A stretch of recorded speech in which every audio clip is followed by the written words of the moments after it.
YouTube Oz going. The Godals is back with the latest NFL trade candidates heading into camp. We got several to break down, plus landing spots. Let's do it. 49ers receiver Jauan Jennings, a brand new trade candidate, came out earlier today that he's looking for a contract extension. If he doesn't get it, then he would like to be traded. And you never know with the Niners. You never know what they're thinking. Sometimes they're a little stubborn. They'll dish out those extensions when you least expect it. And sometimes they'll move on from a player when you least expect it. So you never know. But pretty important to them, especially last year. I thought he had a really good season. So if they moved on from him, they could survive, but they may need another receiver. Remember, they moved on from Debo. Ricky Pearsall dealing with an injury right now. Ayuk coming off an injury. They did draft a couple guys the last couple years, so you never know. In terms of his talent level, skill level last year, you'd say probably worth more than a fifth-round pick, but a lot of factors here. Expiring deal, needs an extension. It's a little unknown on how much, the price of that extension, but it's pretty clear right now that he's not going to play without an extension, so that kind of drops the value a little bit. He's not for everyone. He's not the speediest receiver in the world, but man, he's tough. He's physical. He can block. He can be pretty valuable to a team. So I look at the Dolphins, even though their motto is usually speed and Jennings does not fit that. It's just another type of receiver that they can add into the mix with Tyreek Hill, Jalen Waddle, a receiver they really do not have right now. I know they did add Nick Westbrook-Akine, who's a little bit underrated. And then they move on from Jonnu Smith, obviously more of a tight end. They bring in Darren Waller, just having another big body option that can block and be a weapon that Mike McDaniel over that 49ers tree familiar with. It makes a lot of sense here. It makes a lot of sense to get another weapon. The Raiders definitely could use another receiver. They drafted a couple, but definitely can use an upgrade there. Definitely could see him fitting in that system. The Jets, they actually just extended Garrett Wilson today, so enough of that distraction. At the receiver position, they could use someone else. We're going to talk about Alan Lazard in this video, but they could bring someone else. And it just feels like an Aaron Glenn type of guy. Like, it's the dude that will go out there, give it his all, very tough after the catch, can block. In Steelers, you can just see him in Arthur Smith's offense, another weapon for Aaron Rodgers, but they had, and they're not afraid to make those moves, but they got to extend TJ Watt, and they have already made some moves. But that's really not stopping them. I can definitely see that fit there, but I really like the Miami Dolphins one. But a name to keep an eye on here. It's kind of a late pop-up of a guy that's looking, hey, now he's looking for a contract extension or to be traded. It's a little late, but it happens. We'll see what happens here. Alan Lazard. So there was some talks about the Jets either cutting him or looking to trade him way, way earlier in the offseason. That never happened. They reworked his deal. So I think everyone kind of got quiet. Oh, that's done. The Jets are going to keep him. And I'd say not so fast, not necessarily. I mean, they could keep him. They may need, if they move on from him, they probably need another receiver. They may need another receiver as it is. But I say not so fast because the contract is very, very tradable, very, very affordable now for other teams. So he could be a little more appealing for a late round pick, a 6th, a 7th, or a swap, a 6 and a 7.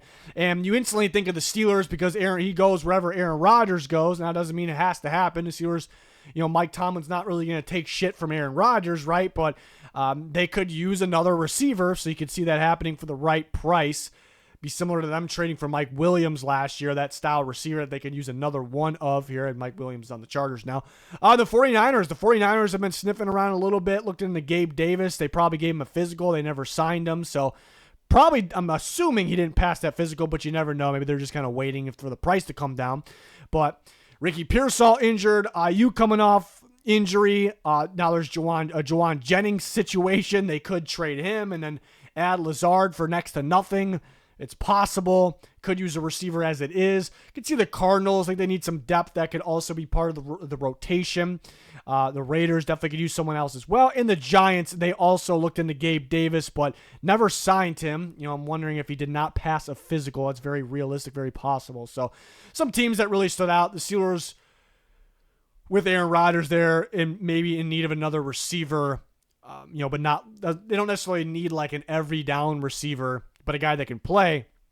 Thought they made some sense, and Alan Lazard is one to watch as we get into training camp here, get into the preseason and the roster cut deadline. Patriots young receiver Kayshon Boutte, who people don't realize actually was really quiet. There was trade talks this offseason on Boutte. Right around draft time, there was some thought at least to me, that maybe he'd actually be dealt during the draft. That was one to watch. Never happened.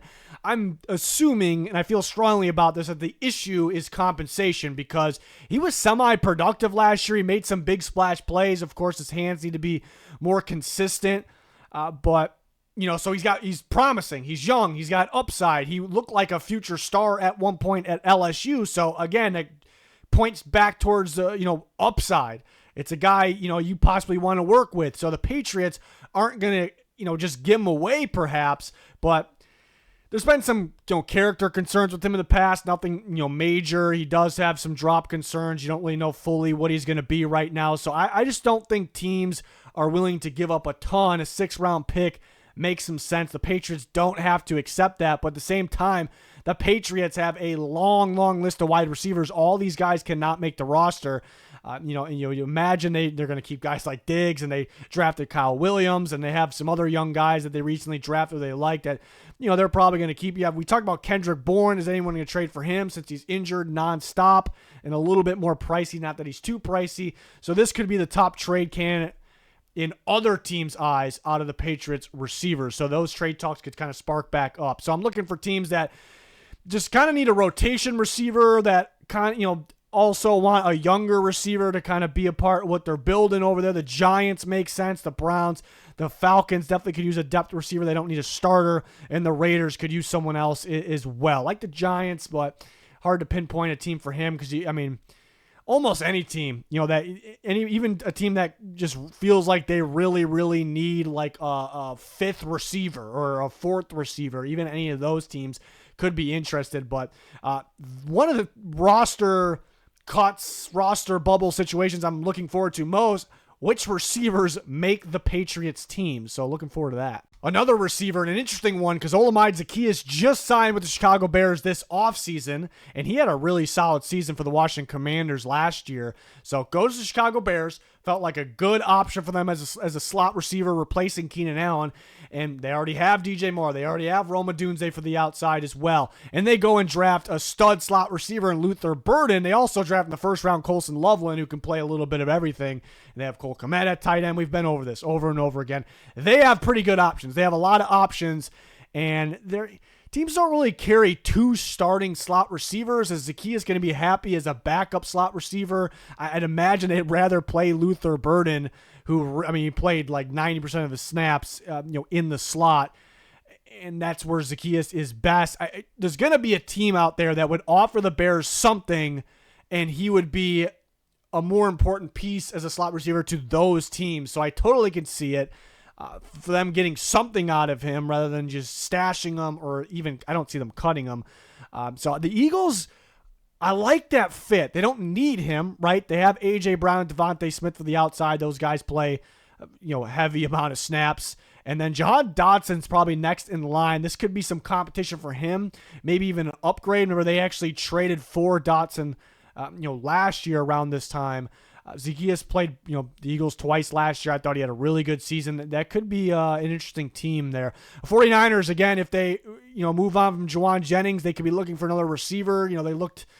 They possibly could be looking around as it is. Ricky Pearsall, slot receiver, dealing with a little bit of an injury, but nothing too major right now. So they could, maybe they don't panic. And the Jets, I feel, could be looking for someone else with or without Alan Lazard. So like him better as a slot receiver. So not every team's looking for that. I thought there was 3 teams that really stood out, but there could be more. You never know. Speaking of the Chicago Bears, this is going to turn into a little bit of a Bears video for a second here as we talk about some running backs, because the Bears are far and away the obvious team that could still use a running back, and everybody's been talking about that since after the draft, linking them to J.K. Dobbins. He signed with the Broncos. The Broncos were another team mentioned that could use running back. Well, there you go. And then Nick Chubb was linked to the Bears. He went to the Texans. Commanders get some talk about running backs, but Jerome Ford's a guy that could be available now with the latest Quinshon Judkins unfortunate news. Maybe they hold on to Ford, but remember they did draft Dylan Sampson, who I think could be a stud, has a lot of upside. They could look to move forward. I feel like it's a really good fit for the Bears. He would play a lot for them and be effective. I think Ben Johnson would like him in their offense. I think 5th round pick, 6th round pick, and the Browns would rather just keep him at that point. sixth round, especially with the Judkins situation going on. But the Bears commander, my favorite fit. But I still think the Bears are going to add a running back before the season starts, whether it comes to trading for someone like this or waiting for roster cuts and picking someone up there. I'm really watching the Bears for some of these running backs. We had a couple more to talk about. Devin Singletary, another one, a solid veteran back. The Giants running back room is pretty crowded. Tyrone Tracy took over Singletary as the year went on last year. And then they bring in Cam Scadaboo, who's a stud. I mean, he could end up being their best running back. So Singletary really going to be their third running back, or could a team use him? Much more than the Giants could. I definitely think a team could use them, like the Chicago Bears, who still are in need of a running back here. And the Cowboys, I thought, made some sense as a fit. They do have a collection of backs right now. We'll see who makes the team, but Javonte Williams, Jaden Blue, Miles Sanders. So today they may not feel they need a running back, but could they cut a Miles Sanders and then try to add a Singletary? I think it'd be a pretty decent fit there in Dallas. But again, the Bears are the team to watch when it comes to these running backs. Ford, Singletary, these guys could play, a bit of snaps and play pretty well in that Ben Johnson offense. In Antonio Gibson, another running back to keep an eye on. I listed a couple more down here. Zamir White could be interesting. He had a really good 2023 season, and then that everyone's expecting a lot more in 2024. But could he be moved and kind of revive his young career somewhere else? Definitely a possibility. I'd actually like the Patriots, speaking of Antonio Gibson and the Patriots here, for Zamir White, if he could be available. Our team's, dying to throw a pick to the Raiders for Zamir White. That's kind of the question. But Antonio Gibson, I thought he's a little more productive than people really realized last year. Not that he was crazy productive, but he's effective in the run game and as a pass catcher as well. Could be available. New staff in New England to be a late pick or a swap. But I mentioned the Bears. The Bears are the team to watch with all these running backs. Like I said, I would not be surprised at all. I'm almost expecting them to add a running back right before the season starts, whether that's trade or picking someone up after the roster cut deadline there right before the season starts. And then the Browns could be a team to watch. Could they move on from Ford for something valuable and then spend a cheaper pick or sign someone after cuts, like a Gibson, because the Quinshad Judkins situation. But I'm really eyeing Dylan Sampson right now. Stock is definitely up for him. I think he could be a stud. But the Bears are the team to watch when it comes to running back. I think everyone knows that. Here's somewhat of a bigger name here. Samson Ebukam, the Colts edge rusher. And there's really no word of them looking to trade Ebukam. I'm kind of just using my head a little bit, and they very well could keep him, but they have a pretty crowded edge room. They drafted Latu last year. They have Kwity Paye. They just drafted JT Tuimoloau, big fan of his. They have Tyquan Lewis as well. So, they could keep Ebukam and just use the crazy good rotation. Lou Anarumo, new defense coordinator, really no ties to Ebukam. I felt like they kept him around because there was some talk of them possibly cutting him. That never happened. But they kept him around because it's a very affordable contract. They feel that maybe they could eventually trade him to a team being interested. And yeah, he holds some value. Yes, he's coming off an injured season, but very productive the year before. Really good experience and some good defenses. Very, very, very affordable contract. Teams would love to have him, I feel like. So because of all that, a team could get desperate and then throw the Colts a fourth-round pick. I think the main point being how affordable he is for his skill level and experience. It's possible. Fifth rounder might be a little more likely. Will the Colts say, we're better off just keeping him at that point, or maybe they accept that? I could see it, but that is a crowded edge room. Curious to see not just who makes the team, all of them could make the team, but who plays the most snaps. I'm excited about the rookie Tuimoloau. I really like him, really like that fit. But the Falcons, in terms of a scheme fit, make a lot of sense. Yes, they drafted 2 first-round edge rushers, but that doesn't mean they got to play 2 rookies, all the time. They have Leonard Floyd as well. But remember, Jalen Walker's a little bit of a hybrid on top of it. Can play off ball, can play off the edge. Technically, James Pierce could do that as well, but I'm expecting him to play off the edge. So really good fit. I think they would get a lot out of Ebukam in that offense and not just rely on the rookies too much. I don't think you really want to do that, even though we're going to see them play a lot, as we should. Commanders, on paper, don't look too great off the edge right now, even though I didn't know Dan Quinn typically gets more out of guys. Look at Dante Fowler last year. But I feel like they're going to add an edge rusher before the season starts, one that could play. And so they could look to add a solid one that's also affordable in Ebukam. I can see the Chiefs looking for someone else off the edge. And the Panthers, they do have a number of guys, a couple rookies, a couple younger guys, Patrick Jones, DJ Wanham, but they did move on from Clowney, but nothing set there. I think a pretty solid fit. In the Buccaneers, yes, they have Yaya Diaby and Hassan Reddick, like very, very, very likely going to start, but you never know at Reddick. Diaby, I think, is pretty promising in my opinion at least, but they could use someone else in another good scheme fit. Ebukam's more of a, interesting because he's more of a 3-4 outside linebacker as an edge, like stand-up edge rusher, I should say, but he's been in some schemes that are typically more 4-3 base, but they have Ebukam still standing up, just off the line on one side with more of a traditional. He did that with the 49ers. He did that with the Colts. So interesting. He's pretty scheme versatile, good experience, very productive last year. We saw him. He's just coming off that injury. Robert Jones, the Cowboys just signed him to be potentially their starting guard this offseason. Since then, they drafted Tyler Booker, and now Robert Jones is most likely a non-starter, but you never know. But a quality backup was what he most likely will be for the Cowboys, which it's pretty important. The Cowboys could keep him, especially if they have to have him fill in. We've seen, what if Guyton struggles, they move Tyler Smith back to left tackle where he could play, and they could put Jones at left guard. It's definitely a possibility. The Cowboys don't want that to happen, but there's got to be several teams out there that I think would be interested in Jones and actually starting him since he has that experience with the Miami Dolphins at least. I love the 49ers as a fit. It feels like a really good plug-and-play scheme fit for Kyle Shanahan's offense, and they could use another lineman. They could use another interior and tackle, so I'm watching that one. I like that fit with the 49ers there. Texans, Lions, Ravens, other teams that could use a guard as well. Maybe Cardinals, but those are teams that stood out. I really like the 49ers as a fit, but this is, just one of those guys that just doesn't win a starting job perhaps, and then right before the cut deadline, somewhere in preseason, maybe even before, it gets dealt. We see it every single year. I think it happens more. It's happening more and more every single year as the NFL is getting more exciting, in the offseason right before the season. One more, and it's kind of a big one here. Honey Badger, Tyrann Mathieu. Not quite the player he once was, but he's still very solid, has those instincts, a smart player you would like to have, especially if you're a contender. Now, the Saints have him on a one-year deal, one year remaining on his deal, and it's extremely affordable, team-friendly for an acquiring team. So there could be some interest in the Saints. I think they know they're not going to win a Super Bowl right now, so why hang on to Mathieu? They drafted Jonas Sanker on top of signing Justin Reed, have a couple other options, so I don't know if I'd just rather play the young guys there, right? You play Justin Reed, obviously, who you just signed, so move on from him, and because he's so affordable, could they get a 4th-round pick? I don't know if anyone's throwing, he's very affordable, so possibly, but I don't know if anyone's throwing that at the Saints, for a guy, that's up there in age, but very solid. I listed a lot of teams that could be trying to make a playoff push or more, teams like the Eagles making a Super Bowl push. But the Eagles would like, they moved on from CJ Gardner-Johnson. Love the Andrew Makuba draft pick. They don't necessarily need Mathieu, but they could bring him in, have another veteran presence in there. Remember the Steelers moved on from Minkah Fitzpatrick. Don't necessarily need him because Jalen Ramsey could possibly play safety. They also have Deshaun Elliott, who definitely will be a starter, and they have Juan Thornhill. The Commanders could be a team that is looking to add a safety next to Quan Martin. Remember, they lost Jeremy Chin. The Vikings lost Cam Bynum. They have a couple other options.